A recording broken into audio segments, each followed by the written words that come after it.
Nah, jamaah yang dirahmati Allah, ternyata tidur kita adalah rentang usia efektif kita terpanjang yang kita habiskan untuk tidur. Makanya tidur seorang muslim pun juga harus memiliki nilai ibadah. Allahu Akbar. Misalnya jam 5 sampai hari ini belum tidur sama sekali, dari malam sudah jam 3 sudah bangun. Allahu Akbar. Kemudian tidur, maka tidurnya insya Allah adalah ibadah. Maka tidur hendaknya dimulai dengan membaca doa minimal bismillahirrahmanirrahim, tawakkaltu 'ala Allah. Menyambut tidur juga doa tidur kan itu kan Bu ya.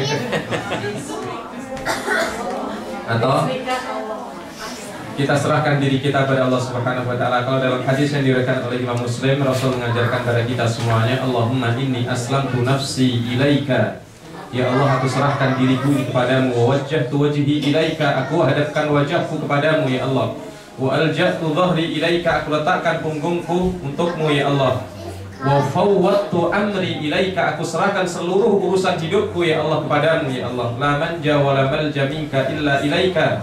Tidak satu pun yang melindungi, tempat berlindung dan tempat berteduh kecuali Engkau ya Allah.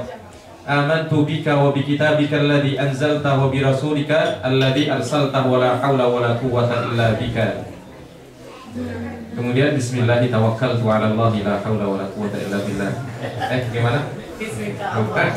Bismika Allahumma ya wa amut. Baru tidur. Subhanallah, tidur kita insyaallah ibadah. 18 tahun pun kita tidur insyaallah masuk dalam kategori ibadah. Jamaah yang dirahmati Allah, kalau tidak seperti itu ya Allah ya Rabbana, kita termasuk golongan orang-orang yang merugi.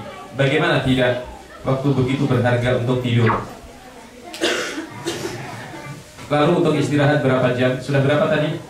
25 ditambah 12 37 tambah 8 45. Masih berapa? 5 tahun lagi. Untuk istirahat dan santai berapa jam? 2 jam. Andai kata kita ambil lebih kurang 2 jam saja, maka dalam waktu 50 tahun yang kita pakai untuk istirahat dan santai adalah 4 tahun lamanya. 4 tahun untuk istirahat, untuk bengong.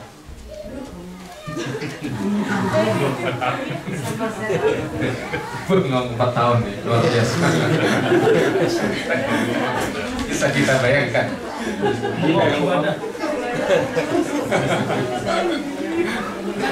Ngelamun 4 tahun ngelamun. Jamaah yang dirahmati Allah, 4 tahun adalah waktu efektif yang Allah akan tanyakan pada kita.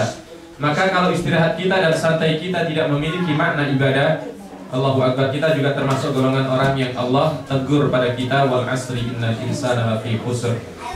Allahu Akbar, demi masa.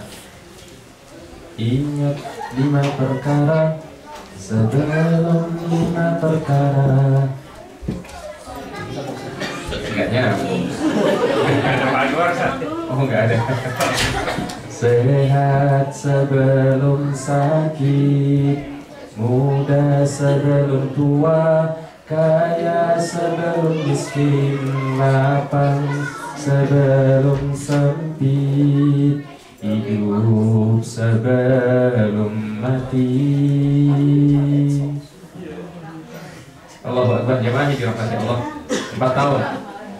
Maka mudah-mudahan Allah Subhanahu wa taala jadikan santai istirahat kita kalau melepas lelah adalah karena agar kita lebih kuat lagi beribadah pada Allah Subhanahu wa taala. Sudah berapa? 49. Untuk beribadah. Ibadah mahdhah maksudnya.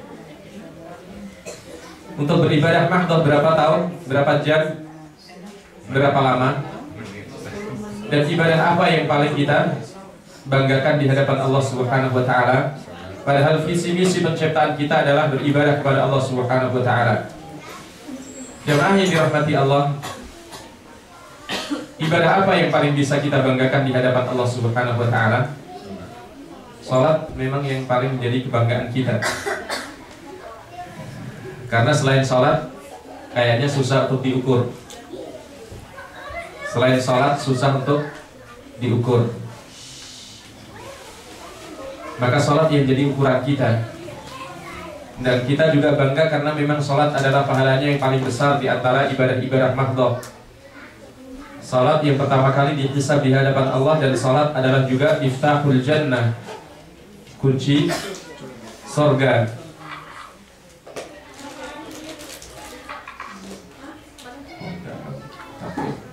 Namun jamaahnya dirahmati Allah, berapa lama sih kita sholat? Jelas sholat kita sehari semalam adalah 5 waktu. Setiap satu kali sholat berapa jam? Jangan tanya jam, menit ukurannya. Tapi alhamdulillah kita tiap bulan ada banyak dikit ya. Misalnya satu kali sholat 7 menit, jadinya 5 menit, 12 menit lebih kurang, kali 5, 1 jam. 1 jam silahkan kalikan 50 tahun kehidupan efektif yani kita, usia kehidupan efektif kita. Maka paling banyak 2 tahun kita sholat. 2 tahun kita sholat. Inikah yang kita banggakan di hadapan Allah?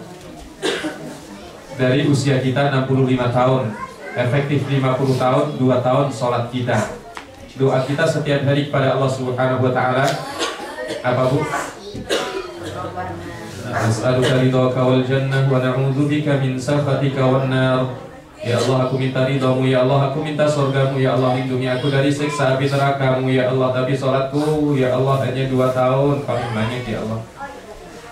Belum dikurangi dosa-dosa kita, lisan-lisan kita sering berbicara dusta, sedikit membaca ayat-ayat Al-Quran, mata kita banyak melihat apa yang Allah tidak ridho untuk kita melihatnya, sedikit melihat Al-Quran untuk kita baca, telinga kita banyak mendengar suara-suara yang tidak ada manfaatnya, tangan kita kadang memegang dan mengambil apa yang bukan haknya, kaki kita kadang melangkah pada tempat yang Allah tidak ridho, perut-perut kita di zaman yang serba instan ini kadang kemasukan makanan-makanan yang tidak jelas halal haramnya, hati dan pikiran kita meski kita sudah ditegur oleh Allah, bal tu'thirunal hayatad dunya wal akhiratu khairum wa abqa.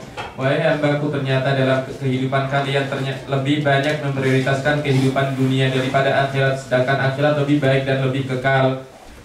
Allahu Akbar. Jamaah yang dirahmati Allah, inilah kita semuanya di hadapan Allah Subhanahu wa ta'ala.